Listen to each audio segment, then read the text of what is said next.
तो क्या हाल चाल क्लैम्प यूनिवर्स के दीवानों। बहुत दिनों बाद मैं हाजिर हूँ आपके सामने। वैसे कितने दिन हो गए, 10, 12, 14, मुझे भी नहीं पता।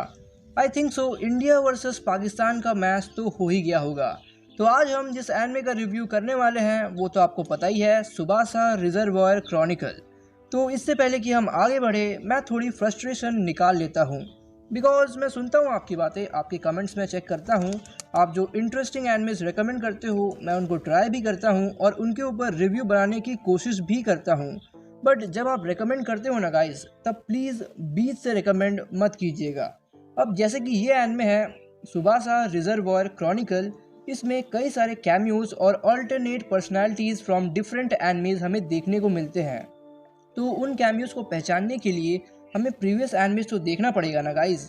अब क्योंकि मुझे ट्रिपल एक्स हॉलिक का आइडिया था, इसलिए पहले एपिसोड में मैं पहचान गया कि ये तो वातानुकी है।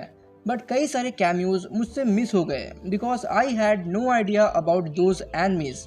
इट्स लाइक आप एक्स मैन फर्स्ट क्लास देख रहे हो और आपको पता ही नहीं है कि वुल्वरीन कौन है, और जब उसका कैमियो होता है आपको लगता है ये तो कोई रैंडम म्यूटेंट है। तो अब अगर बात करें इसके पहले सीज़न की, तो ये एक slow paced romantic adventurous series है जिसमें कैरेक्टर्स एक से दूसरे वर्ल्ड ट्रैवल करते हैं और हर वर्ल्ड एक दूसरे से काफ़ी अलग है। आपको अलग अलग पावर सिस्टम्स देखने को मिलेंगे और कई कैरेक्टर्स के डिफरेंट वर्जन्स भी आपको देखने को मिलेंगे। साथ ही इस एनिमे का जो म्यूज़िक है वो काफ़ी अच्छा है और एनिमे को ऐसा बनाया गया है जिससे कि आप इजीली उसे समझ सके। अब आते हैं नेगेटिव्स पर, तो इसका मांगा काफ़ी अच्छा है कंपेयर टू एनिमे। भले ही जब आप एनिमे देखोगे तो आपको ऐसा नहीं लगेगा, बट सच में गाइस कैरेक्टर डेवलपमेंट की मारी हुई है। तो अगर हम उसी के साथ हम मांगा का जो टोन की बात करें तो वो बहुत डार्क है, बट एनिमे को हमारे सामने लाइटली प्रेजेंट किया गया है। सेकेंडली, मैं आपको ये गारंटी दे सकता हूँ गाइस कि इसमें एक कैरेक्टर है जिसका नाम है साकुरा, वो आपको इरिटेट कर सकती है। भले ही जस्टिफिकेशन दिया गया है कि वो खुद ढूंढने निकल पड़ती है, बट उस चक्कर में वो हमेशा फंस जाती है और मेन कैरेक्टर्स को आके उसे बचाना पड़ता है। और ये एक बार नहीं होता है, बहुत बार होता है।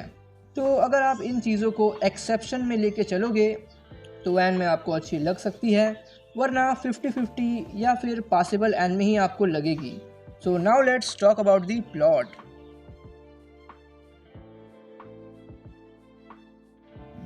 कहानी टेक प्लेस करती है क्लाउ किंगडम में, जो रेगिस्तान के बीचों बीच है और रेत के नीचे आप कई सारे रूइंस ढूंढ सकते हैं। तो ये कहानी है श्याओरान और साकुरा की। श्याओरान 7 साल पहले अपने डैड के साथ उन रूइंस की खुदाई के लिए क्लाउ किंगडम आया था, पर खुदाई के दौरान उसके डैड की मृत्यु हो जाती है और उनका सपना था कि वो खुदाई को कंप्लीट करे और जाने इस कंट्री के इतिहास को। तो 7 सालों बाद श्याओरान काफ़ी नीचे तक खुदाई कर लेता है अपने टीम के साथ एज एन आर्कियोलॉजिस्ट, पर जब वो इसका इंस्पेक्शन करता है तो उसे कुछ अजीब निशान देखने को मिलते हैं जो इस कंट्री के नहीं थे। और जब प्रिंसेस साकुरा वहाँ पहुँचती है तो वो निशान एक्टिवेट हो जाता है और फेदर्स के फॉर्म में साकुरा की सारी मेमोरीज बचपन से अलग अलग दुनिया में बिखर जाती है और क्लाउ कंट्री पर किसी दूसरे डायमेंशन से हमला होता है। तो इस कंट्री के जो हाई प्रीस्ट होते हैं वो बताते हैं कि उन्हें डायमेंशनल विच के पास जाना चाहिए और प्रिंसेस को बचाने के लिए जो भी वो प्राइस मांगे वो उसे देना पड़ेगा। तो आगे क्या होगा सीरीज़ में जानने के लिए देखिए सुबासा रिजर्वॉयर क्रॉनिकल, जिसमें 26 एपिसोड्स हैं जो आप इंग्लिश डब में भी देख सकते हैं। तो चलिए अब आते हैं ओवरऑल रिव्यू पर। नूब्स के लिए टाइम पास, जनरल ऑडियंस के लिए अबव एवरेज, प्रो ऑडियंस के लिए एडमिरेबल, रिव्यूअर्स के लिए सिग्निफिकेंट और मेरी तरफ से रिमार्केबल। तो चलिए अभी आपको दिखा देते हैं कि इन वर्ड्स की रैंकिंग क्या है, तो देख लीजिए आप। और यही था आज का वीडियो। आज के लिए उम्मीद है कि आपको ये एनिमे रिविजिट पसंद आए। तो मिलते हैं आपसे जल्द किसी नए वीडियो के साथ। Till then take care and good bye.